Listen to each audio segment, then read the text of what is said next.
Europe 1 matin. 6h, 9h, Jacques Serret. Qui reçoit ce jour à 8h10 le vice-président de la Commission des finances à l'Assemblée nationale et le député socialiste de l'heure, Philippe Brun. Bonjour Philippe Brun. Bonjour Jacques Serret. Philippe Brun, l'annonce du décès de Brigitte Bardot hier à l'âge de 91 ans suscite une grande émotion dans le pays, mais sa disparition fait aussi rejaillir beaucoup de critiques de la part d'une partie de la gauche.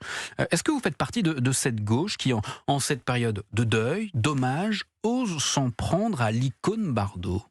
Non, je crois que c'est pas le moment de le faire. Brigitte Bardot était une très grande figure, un symbole de liberté, de rébellion, de passion, qui a incarné aussi notre pays à l'étranger, figure d'une époque.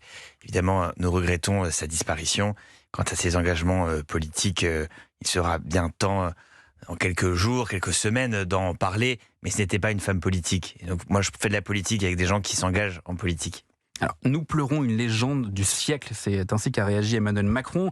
Le communiste Fabien Roussel a lui aussi rendu hommage sur ses réseaux à Brigitte Bardot. En revanche, aucune réaction de Jean-Luc Mélenchon, ni même d'Olivier Faure pour saluer la mémoire de bébé.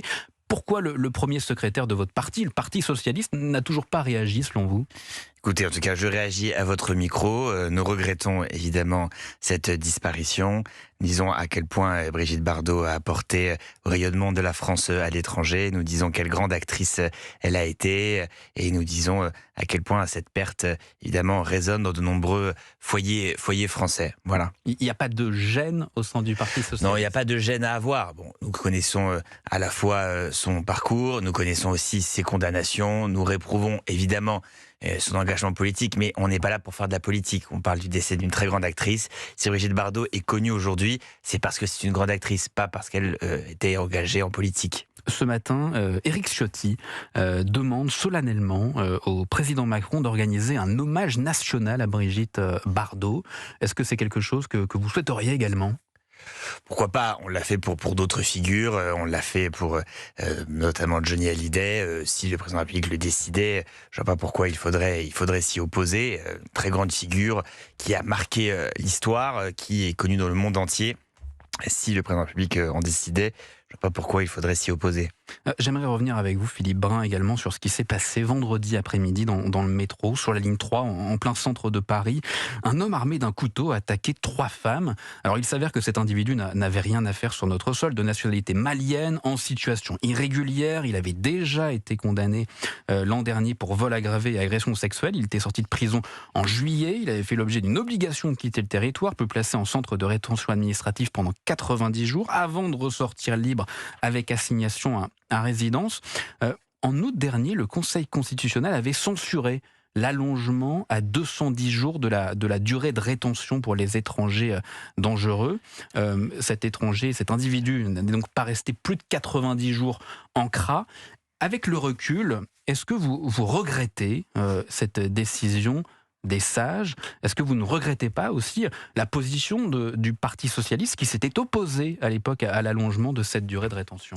Je crois que là, on touche du doigt toute l'inefficacité de la politique mise en œuvre depuis 2 ou 3 ans. On a 130 000 OQTF en France qu'on n'exécute pas, dont 10 000 étrangers dangereux, comme ce monsieur, que l'on n'exécute pas. Et pendant ce temps-là, Bruno Retailleau a fait un tweet hier en disant « Je me félicite, on a augmenté de 54% les refus de régularisation par le travail. » C'est-à-dire que d'un côté, on harcèle juridiquement les gens qui travaillent, sont bien intégrés, travaillent dans nos restaurants, dans nos champs, sur les chantiers, et dans le même temps, on laisse en liberté des gens dangereux. Cette histoire d'allongement de la rétention. Donc, on peut allonger la rétention. Ça a été censuré par le Conseil constitutionnel sur le fondement, en vérité, pour une question de procédure.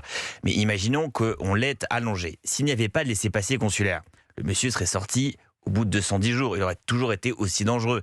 Et sa situation n'aurait pas été réglée tant que le Mali n'avait pas répondu à la question. Donc, ça aurait peut-être retardé son passage à l'acte. Peut-être, ça aurait fait quelques jours plus tard. Donc le sujet des étrangers dangereux dans notre pays qui ne sont pas renvoyés, c'est le sujet principal aujourd'hui du ministre de l'Intérieur. Mais vous êtes d'accord qu'allonger la durée de rétention, ça permet d'en avoir un peu moins dans la nature au moment T?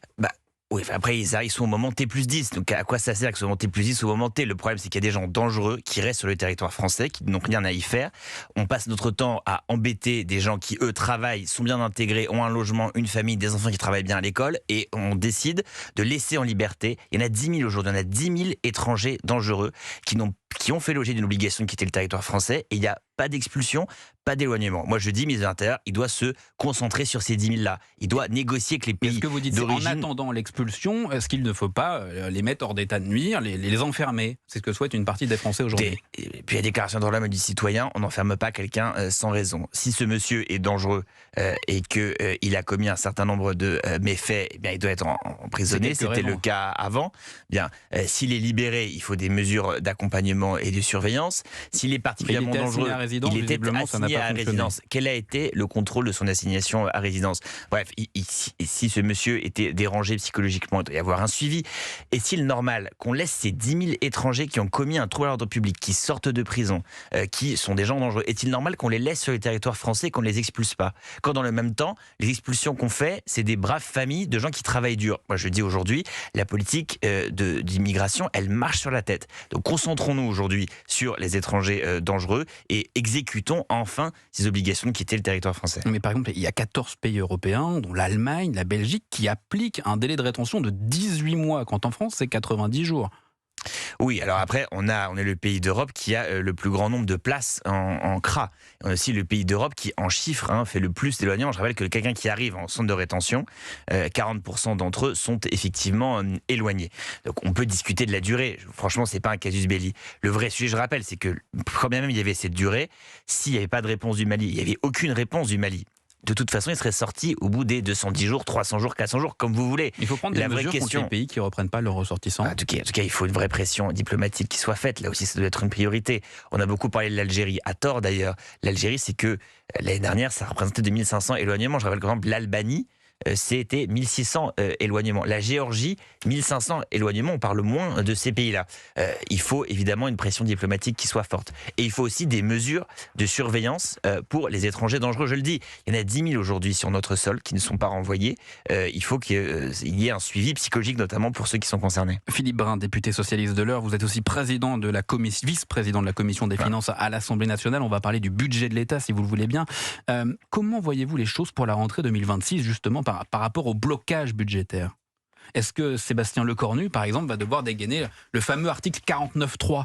Alors on peut pas vraiment parler de blocage. Il y a eu l'adoption 149.3 et c'est quand même la première fois depuis 2022 du budget de la sécurité sociale, dont je rappelle que les montants sont supérieurs à ceux du budget de l'État qui est en discussion aujourd'hui. Mais sur le budget de l'État, la sécurité sociale, on est à plus de 800 milliards d'euros.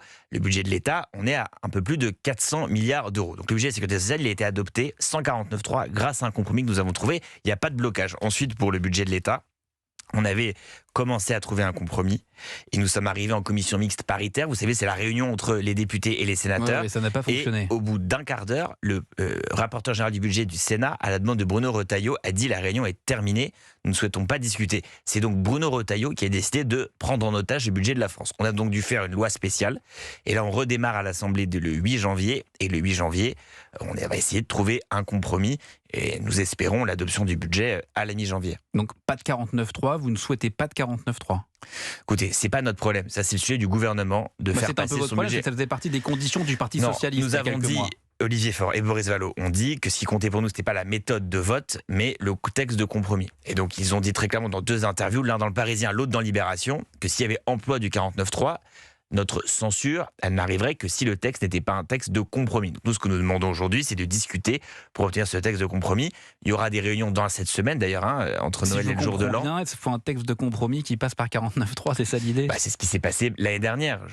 Avec François Bayrou, vous vous souvenez, au mois de février, tout était bloqué. On a débloqué la situation en négociant un texte qui ensuite est adopté par 49.3. Mais au moment où je vous parle, nous ne demandons pas le 49.3. C'est pas à nous de le demander. C'est au gouvernement de savoir ce qu'il compte faire avec ce budget. Nous pensons que ce budget peut être adopté sans 49.3. On a réussi à le faire, ce projet de loi de financement de la sécurité sociale.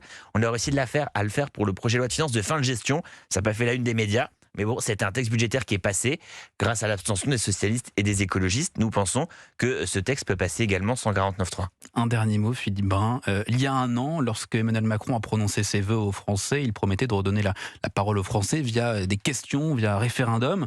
Vous regrettez qu'il n'ait pas tenu sa promesse ? Oui, je pense que le référendum est trop peu utilisé dans la vie politique française, qu'un certain nombre de sujets pourraient être soumis au peuple souverain. La dernière fois que nous avions eu un référendum en France, c'était en 2005, j'étais en 4e, donc ça fait longtemps. Aujourd'hui, je pense qu'il faut mettre un certain nombre de sujets sur la table. Ça permettrait notamment de débloquer un certain nombre de sujets qui ont tendance à s'enliser à l'Assemblée nationale. Je pense à la question de la fin de vie, par exemple, qui est assez complexe, qui s'enlise au Sénat aujourd'hui. Il faudrait, je pense, le soumettre au peuple souverain, qui est le seul juge. Philippe Brun, député socialiste de l'Eure, merci beaucoup d'avoir accepté notre invitation ce matin sur Europe 1. Très bonne journée à vous. Merci à vous, bonne journée.